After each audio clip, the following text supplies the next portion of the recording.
को हमको रखना है, बांग्लादेश हमको बिखेरना नहीं है। इसका कारण क्या है? जितने घुसपैठिए हमारे पास आए हैं, इनको कहीं ना कहीं तो भेजना पड़ेगा ना भाई।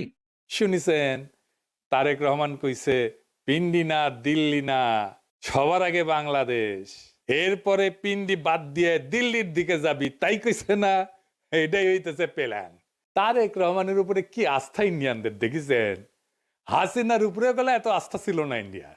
আসলে তো বিএনপির উপরে আস্থা থাকারই কথা। এই বিএনপি তো ইন্ডিয়াতে থাকা হাসিনা ফিরে আনিছিল। এই বিএনপি তো 15 আগস্টের বিপ্লবীদের দেশ ছাড়া করেছিল। এই বিএনপি আরামসে তাদেরকে হাসিনার হাতে তুলে দিছে যেন ফাঁসি দিবার পারে। এই বিএনপি হাসিনার দুঃশাসনকে দীর্ঘায়িত করছে।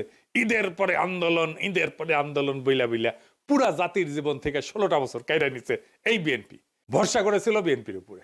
এই বিএনপি 2013 সালের 5ই মে খালেদা জিয়াকে সরাই নিয়ে গেছে মাঠ থেকে, আর মাদ্রাসা ছাত্রদের হাসিনার গুলির মুখে ফেলাই দিছে।